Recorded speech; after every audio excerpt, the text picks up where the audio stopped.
On sort d'une période qui a été difficile. Pas besoin de la nommer et s'étendre sur le sujet non plus. Mais compte tenu de cette réalité, comment démarrer cette nouvelle saison 22-23? C'est une bonne question parce qu'on se l'est évidemment, posée. Quand on a travaillé à la conception de cette saison, on espérait bien sûr que la situation s'améliorerait beaucoup. Mhm. Puis bon, on est fait d'espoir, hein, souvent. Alors, malgré les 2 années, on s'est dit: «Bon, en principe, on espère la façon dont les choses, vont se dérouler, les vaccins, on espère être en mesure de ramener notre cœur sur une base plus régulière, de pouvoir avoir un petit peu plus de souplesse aussi par rapport au nombre de musiciens sur scène. On espère que la distanciation physique ne sera plus maintenue. Alors, plein d'éléments auxquels on a dû faire face, et jongler pendant 2 ans évidemment.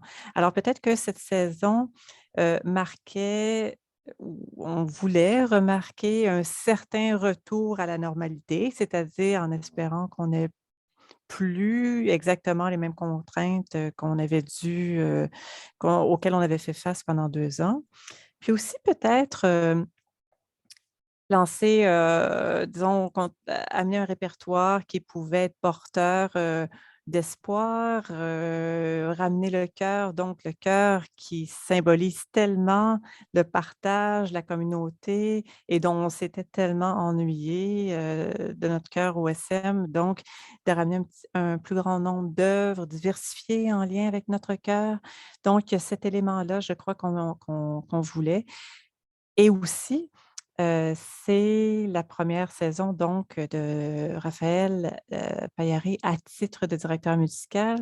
Donc de déjà mettre les fondations de la façon dont on voyait, le développement de l'orchestre et puis, voilà donc au niveau du répertoire, au niveau de certains projets et cetera. Déjà la saison 22-23 réunit les éléments qui font partie de la vision de l'OSM avec Raphaël Paillari.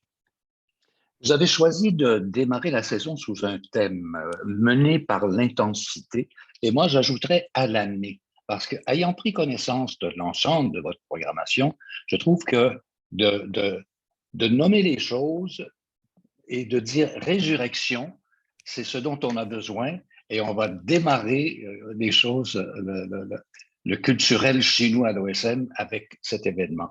Parlez-moi-en un petit peu. Oui, ben, d'une part, Mahler, dans la vie de Raphaël Paillari occupe une place importante. Donc de déjà démarrer la saison avec un répertoire qui est particulièrement significatif pour lui, c'est un Mhm. élément important. C'est un répertoire, que l'OSM a joué davantage au fil des dernières années et évidemment la thématique de la résurrection, dans le contexte actuel avec 2 solistes, avec un grand chœur, ben, on trouvait que c'était vraiment un moment de juste vraiment le peut-être lancer ou espérer passer à une nouvelle étape, je dirais là, Mhm. par rapport à ce qu'on avait vécu dans les 2 dernières Ouais. années. Donc c'est le début aussi d'un cycle qui va s'étendre sur plusieurs années, au cours du pendant lequel on va, présenter les grandes œuvres de Gustave Mahler. Donc l'année prochaine, on fait 3 symphonies et il y a 2 à 3 œuvres par saison qui vont être présentées.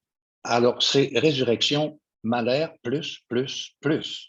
On va Oui. pas, vous n'allez pas nous lâcher, là, en Voilà. mi-parcours. Donc, en 22-23, on fait les Mm. symphonies de donc trois grandes œuvres de Mahler. On fait la deuxième en ouverture de saison.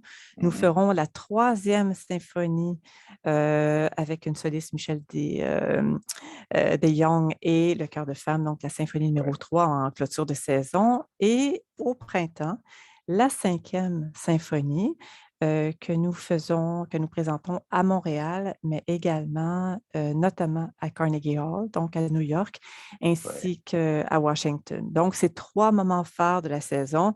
Évidemment, on a déjà commencé à planifier les autres saisons. ouais. Cinquième, j'ai très hâte d'entendre l'Adagiato qui me bouleverse toujours, Qui est évidemment. magnifique. Oui. Les œuvres chorales occupent une place de choix dans la saison. Mmh. Oui, oui et puis donc je viens de parler déjà de la deuxième et de la troisième symphonie de Mahler, mais nous aurons également, notamment 3 autres concerts faisant appel au chœur pendant la période de Noël, qui est une période, inspirante pour les rassemblements. Donc nous avons l'oratorio de Noël qui sera dirigé par Maestro Alarcón, donc l'Oratorio de Noël de Jean-Sébastien Bach. Il y aura également un concert de Noël dirigé par Raphaël Paillaré avec le chœur de l'OSM, le chœur amateur de l'OSM, les petits chanteurs du Mont-Royal, mais un concert auquel le public sera invité à chanter. Donc, on va annoncer à l'avance certaines œuvres, les gens auront accès aux partitions, aux enregistrements et pendant une partie du concert, c'est pas seulement choral le concert, mais pendant une partie du concert, le public pourra chanter avec l'OSM et le chœur certaines Excellent. œuvres de circonstances. Et il y a évidemment la Oui, création de Haydn avec Bernard Labadie, qui est une œuvre voilà. phare au moment de Pâques. Il y a aussi, du côté des compositeurs, vous avez mis l'accent, je dirais pas tout l'accent si on veut, mais pour des compositeurs d'ici et des compositeurs contemporains également. Et ça, je trouve ça intéressant d'avoir Sokolovitch, Tim Brady, qui vont alléger un petit peu la chose et la moderniser dans la mesure où on est dans le contemporain. Mmh. Bien, pour l'OSM et pour Raphaël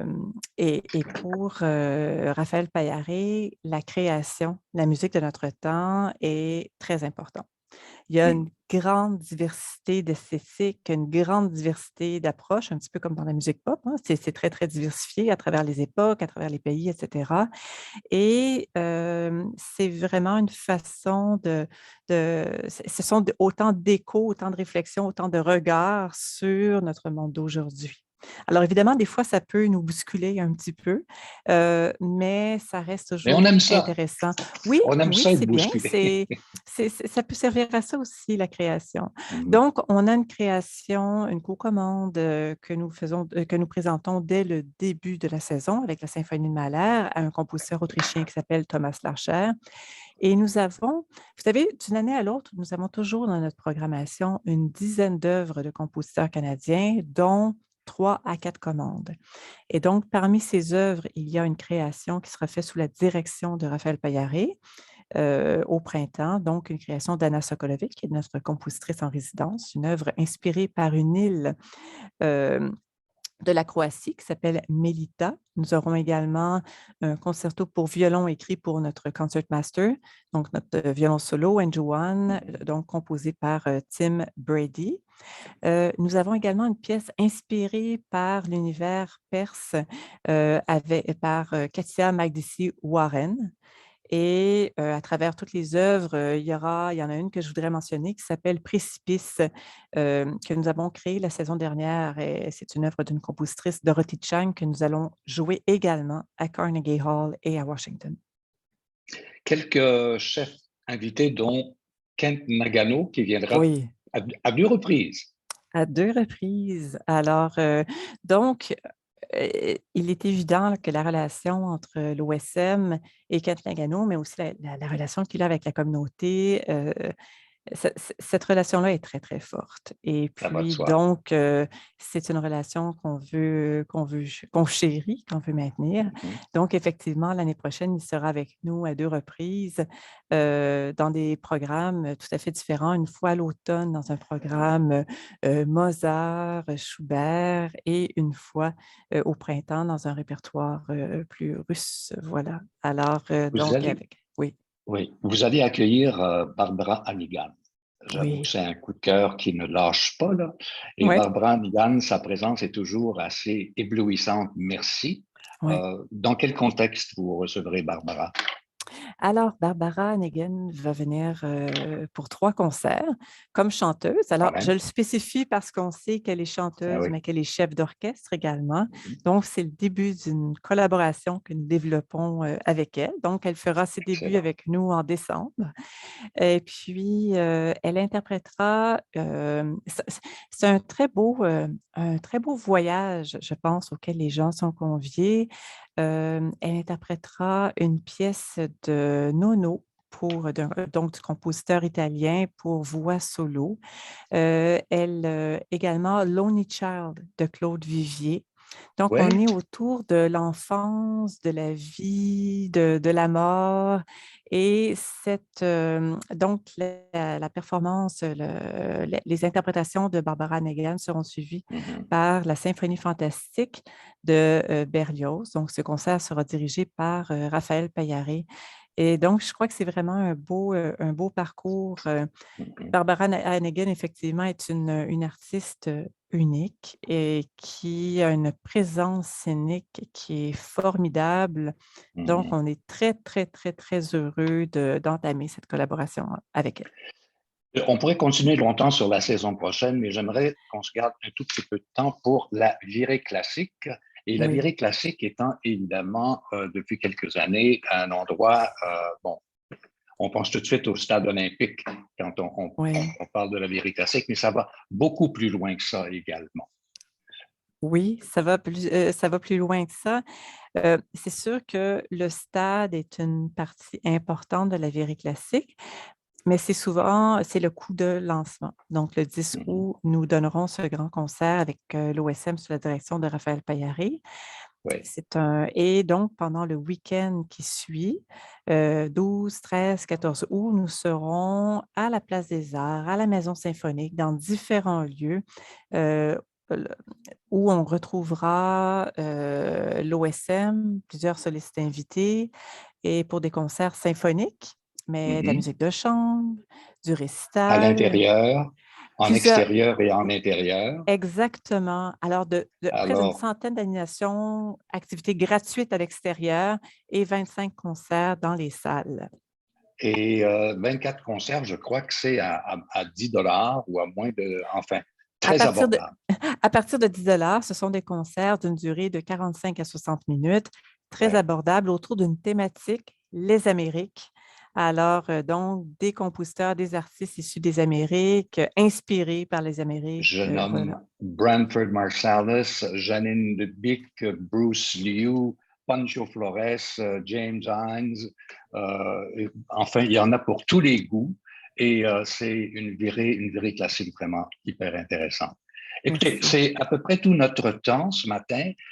J'aimerais, Marianne, vous remercier et mentionner que vous travaillez de pair et conjointement avec Raphaël à l'année longue et on a très hâte de suivre chacun de ces événements. Merci beaucoup, Marianne, et je vous souhaite un bel été. Merci pour votre invitation et puis un bel été également.